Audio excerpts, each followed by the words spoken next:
Bismillahirrahmanirrahim. Alhamdulillahi Rabbil Alamin. Ar-Rahmanirrahim. Wassalatu wassalamu ala Rasulullah. Asyhadu an la ilaha illallah wa asyhadu anna Muhammadan abduhu wa rasuluh. Assalamualaikum warahmatullahi wabarakatuh. Waalaikumsalam warahmatullahi wabarakatuh. So, ang sahaba po na na-assign sa akin ay si Mus'ab ibn Umair radiyallahu an. So, masisimulan ko na po ang patungkol sa kanya. So, si Mus'ab ibn Umair ang tinaguriang ang lalaking iniwan ng lahat para sa Islam. So, nung unang panahon sa Makkah, may isang kabatang lalaki na kilala ng lahat. Siya ang pinakamayaman, pinakamakisig at pinakaeleganting kabataan sa lungsod. So, ang kanyang pangalan ay si Mus'ab ibn Umair radiyallahu an. Ang kanyang nanay ay si Khonas bint Malik. Ang kanyang tatay ay si Umair ibn Hashim. Siya ang nag-iisang anak ng kanyang ina at meron siyang dalawang kapatid na lalaki sa ama. Kung merong kabataang hinahangaan ng buong Makkah, siya iyon. Lagi siyang nakasuot ng pinakamahal na damit, pinakamagandang sapatos at pinakamagandang pabango. Pinapakustomize pa niya ang kanyang mga kasuotan. So si Mus'ab ay parang celebrity dun sa Makkah nung panahon niya. Kapag dumaan siya sa kalye, makikilala siya ng mga tao dahil sa kanyang mabango kahit hindi pa siya nakikita, at nalalaman ng mga taga-Quraysh na si Mus'ab ay galing sa lugar na yun dahil naiiwan sa lugar na yun ang kanyang pabango. Lumaki siya sa marangyang buhay. Ang kanyang ina ay napakayaman at ibinibigay sa kanya ang lahat ng gusto niya. Kung i-percentage natin ang yaman nila ng pamilya ni Mus'ab, ay 50% ng yaman ng Makkah ay yun ang kayamanan ng pamilya ni Mus'ab.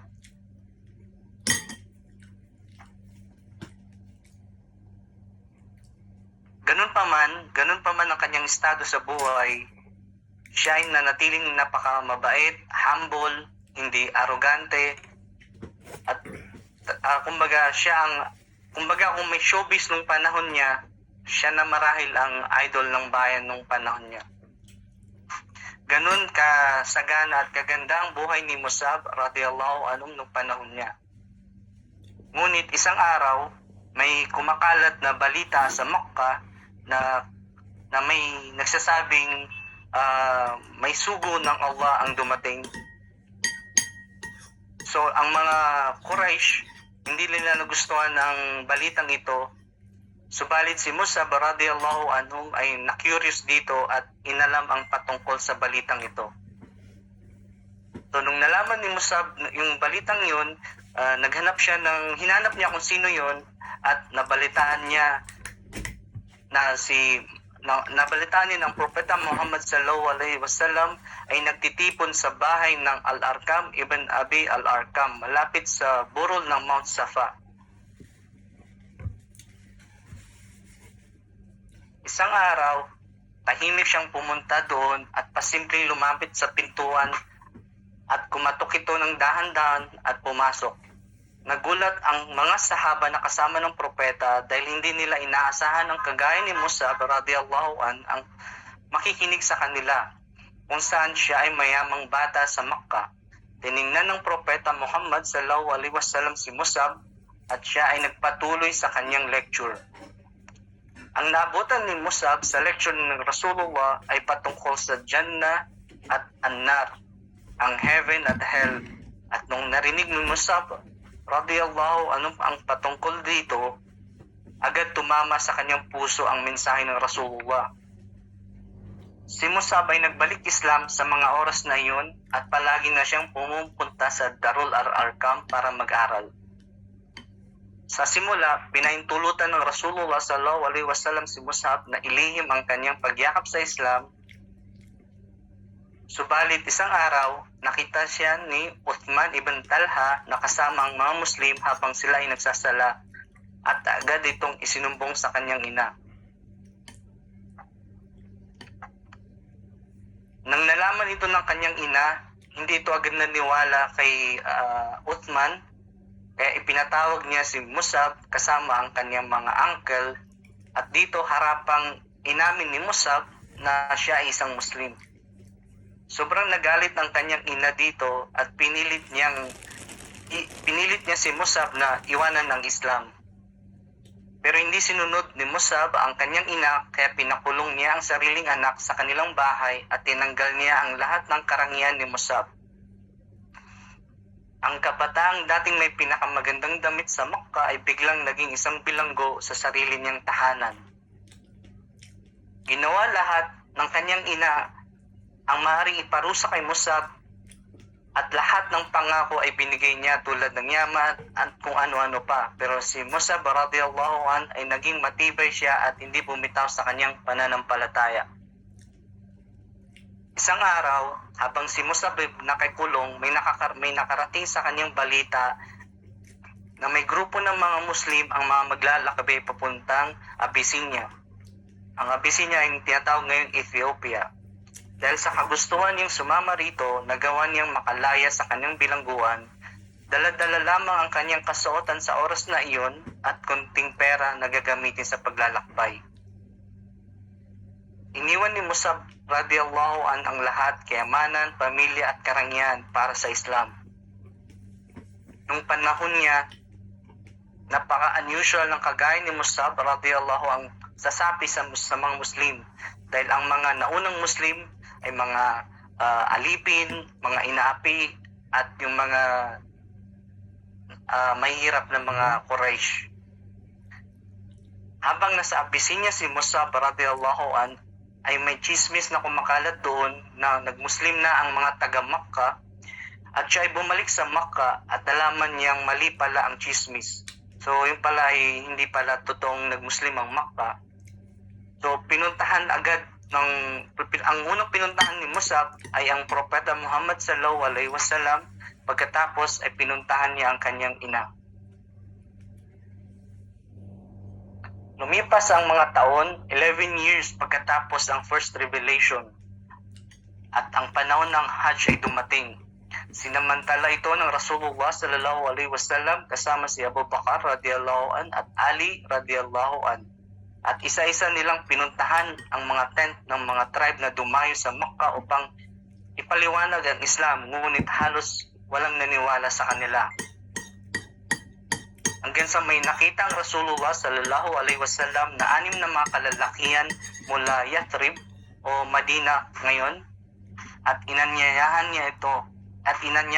ng Rasulullah sallallahu alaihi wasallam upang makapagkwentuhan, at dito sila ay yumakap sa Islam pagkatapos nilang marinig ang mensahe ng Allah mula sa Propeta Muhammad sallallahu alaihi wasallam.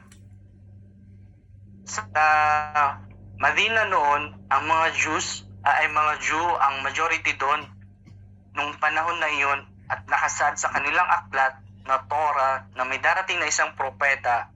Kaya agad itong naalala ng 6 na kalalakihan. Ito rin ang isa sa mga dahilan kaya sila naniwala sa Propeta Muhammad sallallahu alaihi wasallam.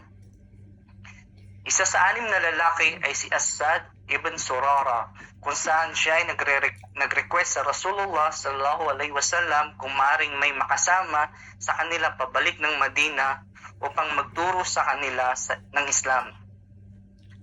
At ang naisip ng Rasulullah sallallahu alaihi wasallam na isama sa kanila ay si Musab radiyallahu an.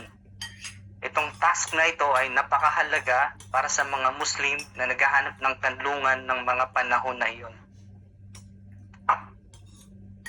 Dahil sa task na iyon, binansagan si Musab radiyallahu an na unang ambassador ng Islam.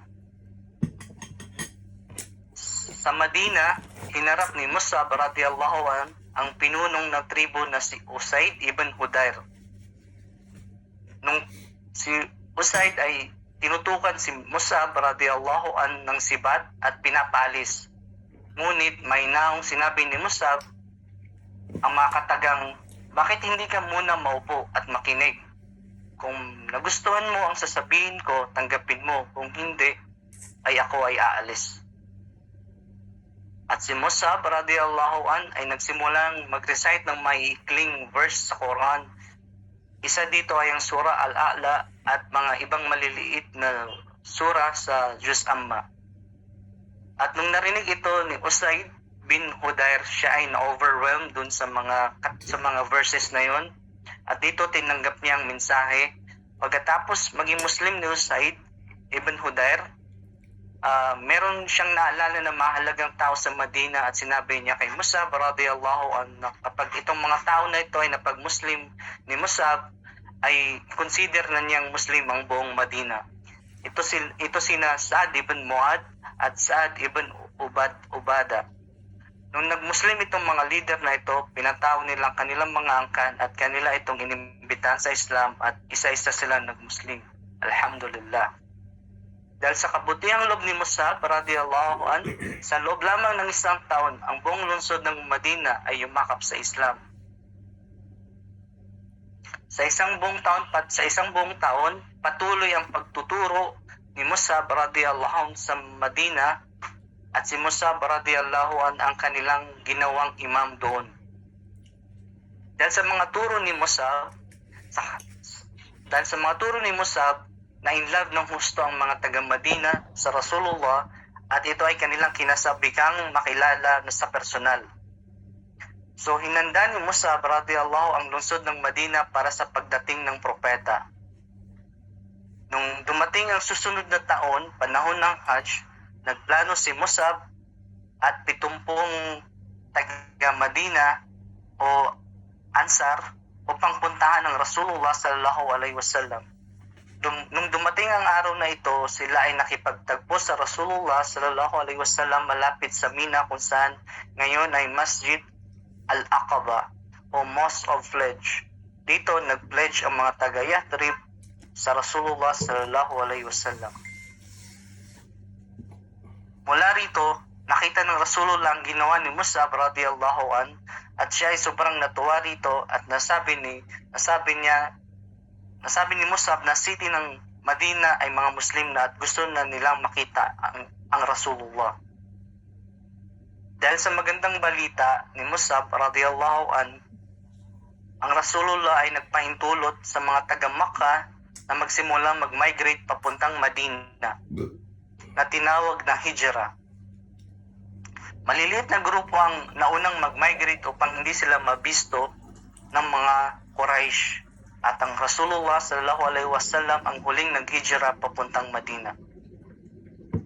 Sa isang maliit na pagtitipon sa Madina, isang araw nakita ng propeta si Mus'ab radiyallahu an na nakasuot ng lumang damit na halos punit-punit.